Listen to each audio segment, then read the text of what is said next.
Labor Talks was John DeRozier, recorded at Chippewa Valley Community Television in Eau Claire, Wisconsin. Good day and welcome to Labor Talks.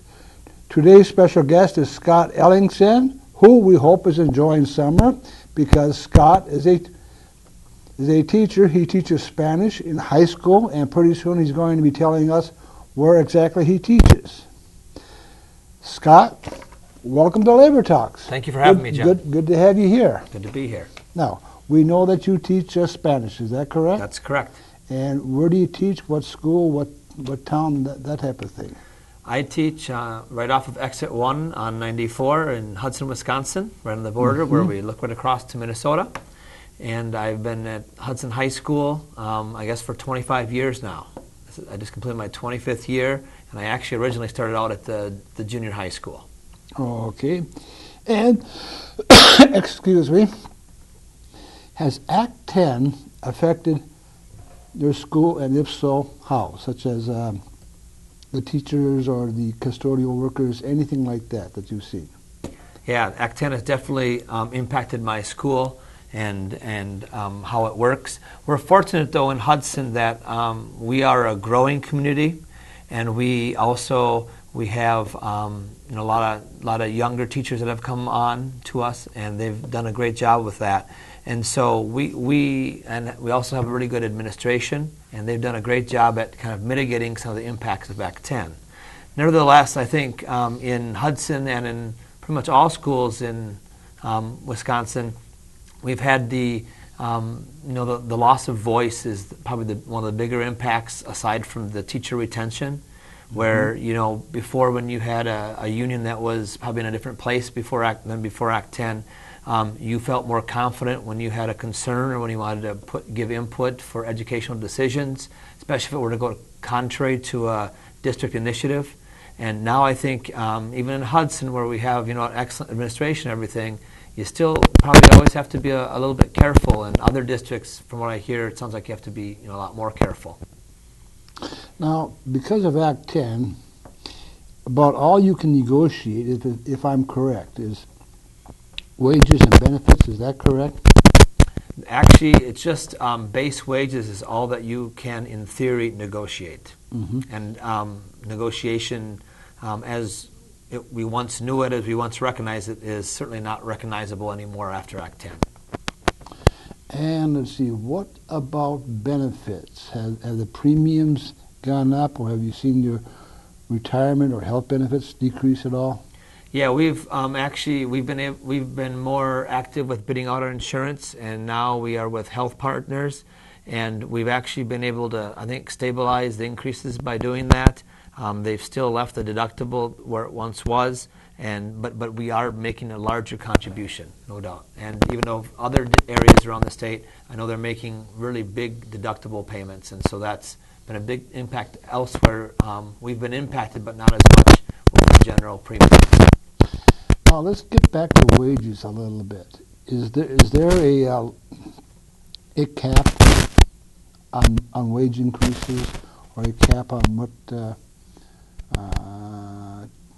union can negotiate with? Yeah, if you are certified and you're negotiating, then the cap is the CPI, the rate of inflation. Okay, and could you explain that a little bit, the CPI, to our audience, please? Yeah, well, basically the inflation rate is whatever that may be. That would be the actual cap if you are a certified bargaining unit and you are bargaining with the district. But in Hudson, we're actually not certified anymore, and so I guess in essence, Hudson could exceed the cap if they so chose. The CPI, is that correct? Yes, the rate of inflation. Consumer Price Index, yes. Is that the correct term? That was the correct term. You mean I finally got something right on this show? Yes, you did, John. Yes, you did. My wife will be proud of me.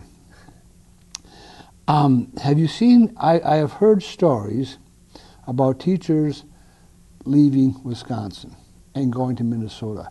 Have you seen any of that in Hudson? Yes, we definitely have. Over the last few years, we've seen some teachers leave, mainly in the special education fields. We've lost some people that way. We've had some other times in the past too where we've lost teachers, but mainly it's been special education.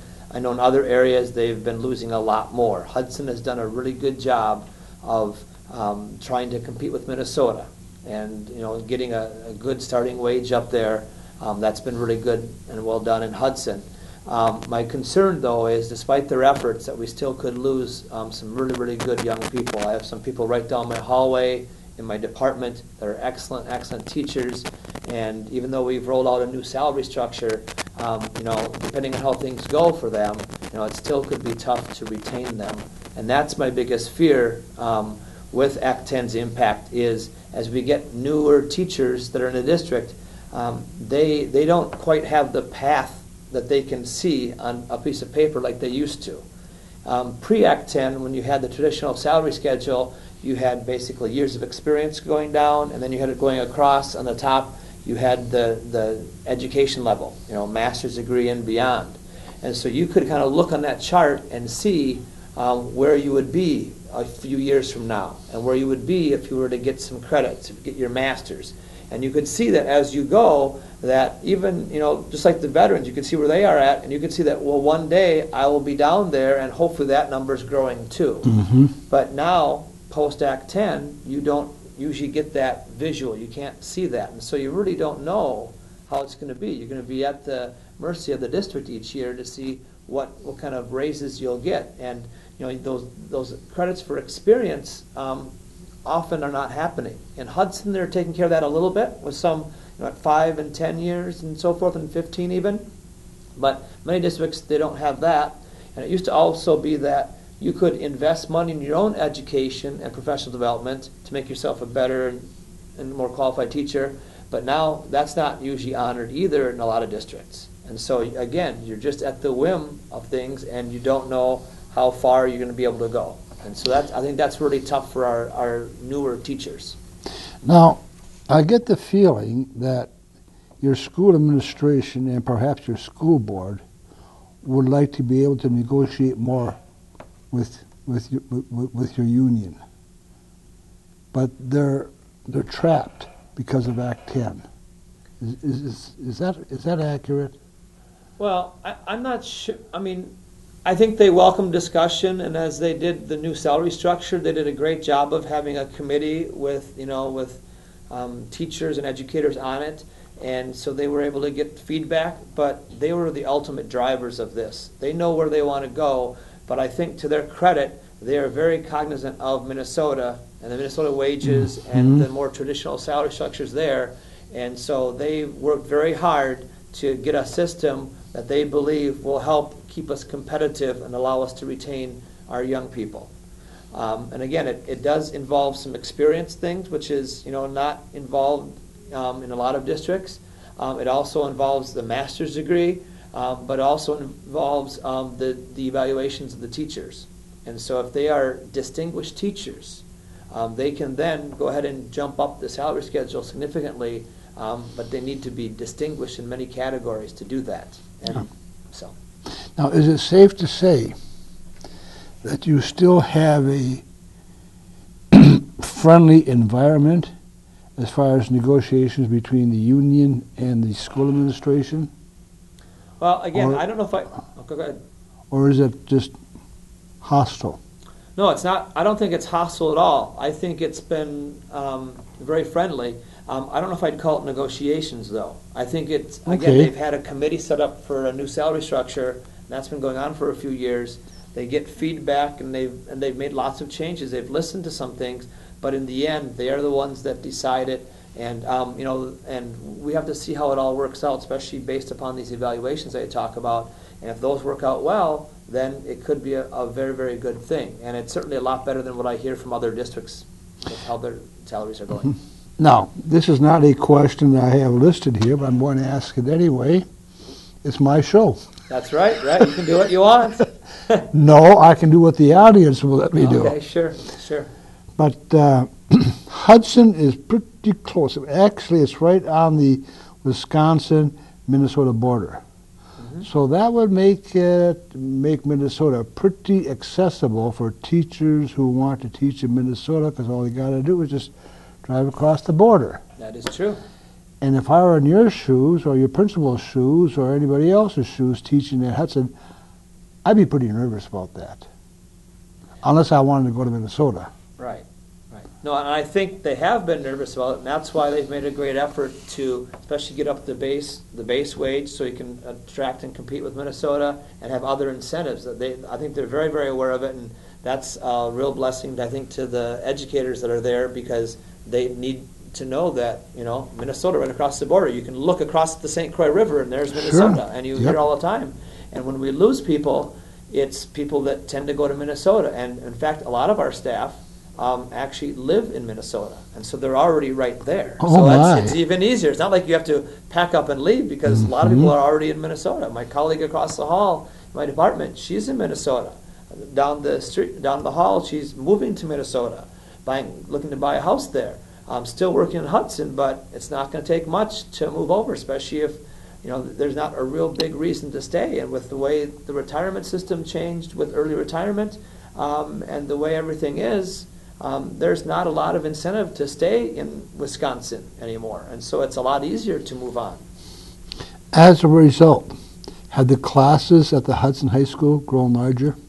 Hudson High School classes have, I think, crept up in size, not significantly. It depends on the class. So some classes more and some classes less. But I think what happens too is, as a cost savings measure, probably more and more teachers are taking on a sixth class, an extra class period to teach. And I know that in Hudson that's voluntary, and in other places that's, you got to really wonder if that's going to be something that continues or not. And I've just come off like my 4th or 5th year of doing 6 classes, and I can tell you that that's not a good situation. You have that many more students, that many parents, and more classes to prepare for, more feedback to give, and it's really hard with limited time. We all have limited time to make those classes as strong as you can. That must produce some unwanted stress, some unwanted fatigue as far as the teachers are concerned. Oh, no. I know that would tire me out. Yeah, no doubt it does. And then also it means you have less preparation time. It used to be that you have a class where it's your preparation time where you have no interruptions. Then you also have a supervisory period like a study hall where you could get a lot of prep work done. But when you have a 6th class, you don't have that study hall, and so now you're teaching and adding to your load and having less time. And let's see, young people, high school kids, tend to be impatient. It seems that every year more and more so. That is true. So does this mean that they have to be patient when it comes to getting test results back or assignment grades back, that type of thing? The theory would be, yeah, they should be, but again, especially with the way things are with Twitter and Instagram and the social media, they want the results now. And if there are people with 6 classes, an extra class, yeah, that's another 6th of work that they are doing, and it's more competition for their time to be more timely in getting that feedback to them. That's obviously so necessary for the students to do well. Now, you are a union member, is that correct? Yes, I am. And what union do you belong to? I belong to several, but basically, by being in the NEA, I'm also the NEA. Come on. Describe the acronyms. So we have so many acronyms going on, but the National Education Association is part of the one of the bigger umbrellas, and then there's also the Wisconsin Education Association Council. That's the statewide group, and then within that is Region 1 from WEAC. WEAC is the one I just mentioned, and then also you have your local union, which is all part of that, and then we're also very proudly part of AFL-CIO. Okay. And you pay dues to all of these unions? Yes, I do. Is it worth it? Of course it is. To me it is. I think I get the big picture, especially I also am newly elected to be an alternate to the National Education Association.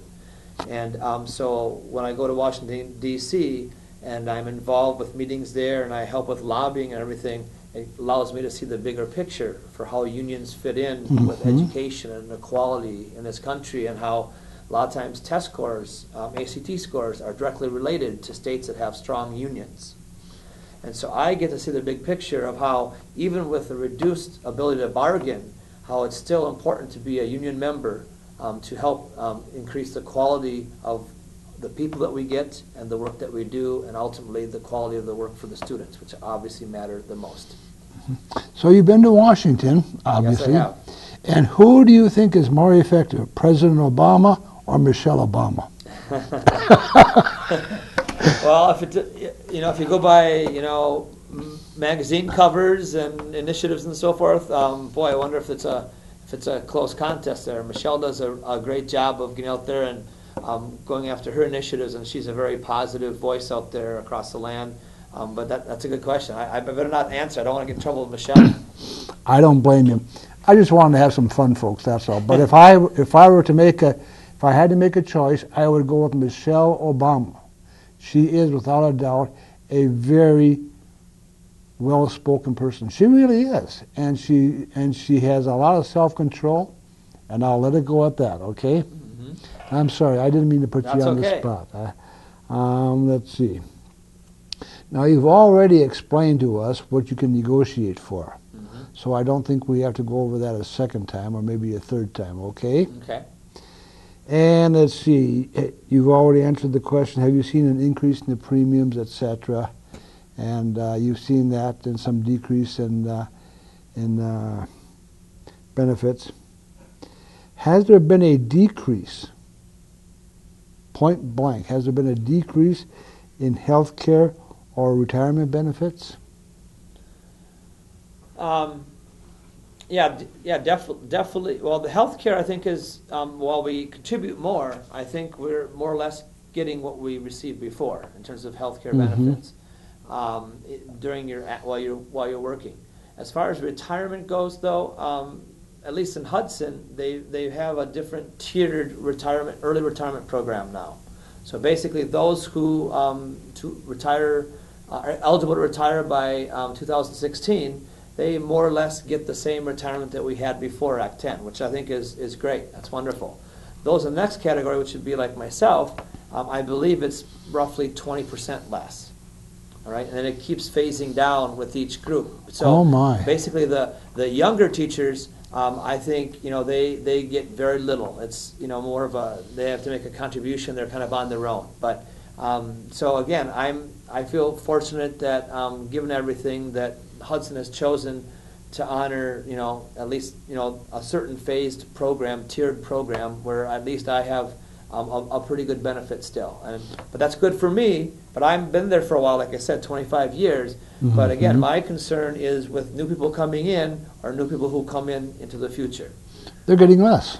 They're getting less, and so what happens is they have less incentive to stay. Mm-hmm. So especially if they already live in Minnesota, and again, we're not the only border town. I know I've talked to somebody from Alaska this last week, and they're having a tremendous amount of turnover. We have Somerset just to our north. I know we have Spooner not too far. They're not exactly on the border, but they're close, and there's a lot of turmoil up there. So a lot of people leaving there, and so it's not difficult. And that's one of the sad things about the way things have changed in the last 4 years.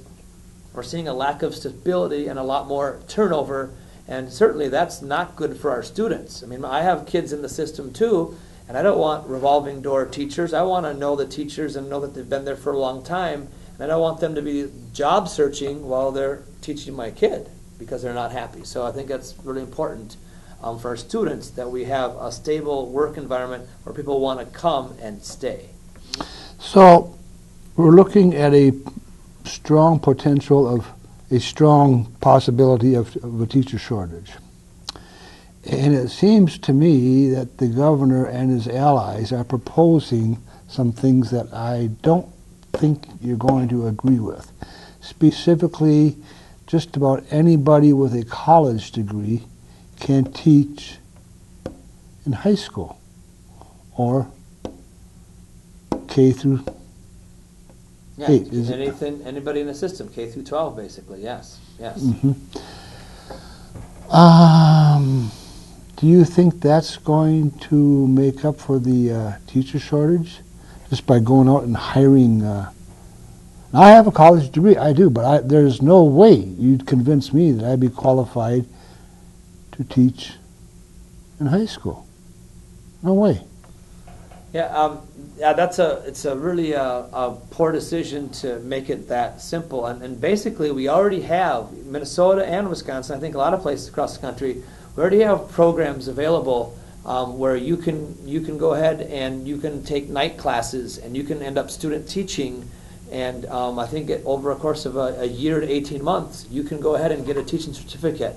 But I think the key difference there is you learn more about the actual how to teach, and you have experiences in the classroom and student teaching involved with that. Because it's not just knowing your subject and content. If that was the case, the most brilliant people could just walk in and do it. But no, you need to know how to manage a classroom. You need to know how students work.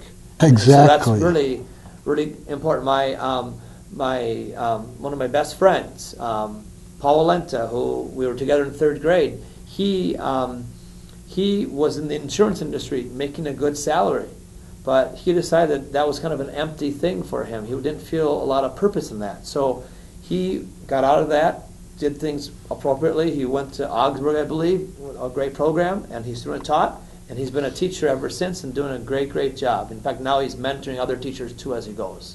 So that's fine. But just saying, here, you have a bachelor's degree, go teach, that's not fine. And a big concern, too, would be in terms of as we get less and less students going into teaching in Wisconsin, that tells you a lot, too. Less and less are going into Wisconsin, and then when they're done, if they do stick it out, they're probably going to leave Wisconsin. I mean, it makes a lot of sense, especially with Minnesota across the border. And so that's a big concern. And those that are going to stay in Wisconsin, they're thinking of teaching for less time. And who knows what they'll change to. And that's really the concern. Right now, we've been able to have teachers, do their best given the circumstances, and we've been able to keep a quality product going for our students. But as people retire more and more, and as we have students coming, or looking to fill those gaps, those people coming from private industry, whether they can go through the new proposed licensure or not, we got to find good ways to get good people for our students. Otherwise, our schools are going to be going down big time. And for those parents who seem to think that this wouldn't affect them or their children, what can happen is that if you have people coming in who may know the subject or may not know the subject, but if they don't know how to work with the kids, that's going to reflect at home, isn't it? Oh, no doubt. Yeah, and it's sometimes we have to have student teachers at some point, and some student teachers are better than others, but at least they learn and they have the guidance of another teacher. You have someone come in that has not taught students before, that just knows their subject. They come in and they don't really have that person to be looking over them and helping them out. So that's just a poor situation. Now we have 3 minutes left. Okay. Time flies when you're having fun. Yes, it does. And you're doing a fine job. Well, you're making me look good. Now, is there anything else you'd like to add? Well, one thing I'd like to say is, I'm a big football fan, but being from Minnesota, I'm a Viking fan. Okay, and I live in a Packer state. I know I might cut the camera real quickly, but this is the point I want to make. I'm a Viking fan. I'm optimistic. I want to beat the Packers and Aaron Rodgers. Okay, because they're outstanding. They're one of the best teams in the league. When it comes to education, I think things are reversed. Minnesota is the education state with the education governor. Agreed. And that is the place where our future Aaron Rodgers in Wisconsin, they may want to go and maybe do like Mr. Favre did. If I may say that, that's kind of scary territory. But if you look at all the economic indicators, Minnesota 4 years ago did not do the same things that Governor Walker did. And Minnesota right now is doing outstanding by job growth, economic growth, and certainly education level. And I don't think Wisconsin can sustain that. And I think the Wisconsin citizens need to look at making a change so that they can get back on track to keep education outstanding in Wisconsin. I agree with you, but we are not going to make any changes in quarterbacks. I understand. Folks, that's our program for today. My thanks to Scott. Okay. Thank you, John. My thanks to Scott and, of course, our viewing audience who make Labor Talks possible. Now, if you enjoy Labor Talks, please contact your respective legislatures and let them know, because we can definitely use your support, and perhaps we can get some legislators to introduce some legislation that will bring about badly needed revenues for community television.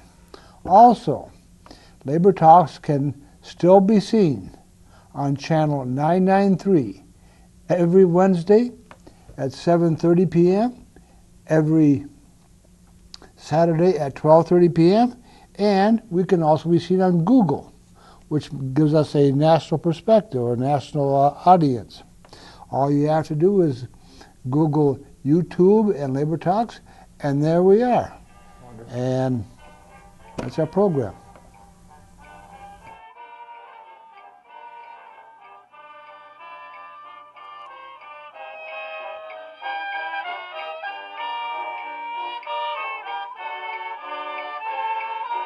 Chippewa Valley Community Television is made possible by continuing community support. If you would like to volunteer or make a donation, you can contact us by calling 715-839-5067 or on the web at www.cbctv.org.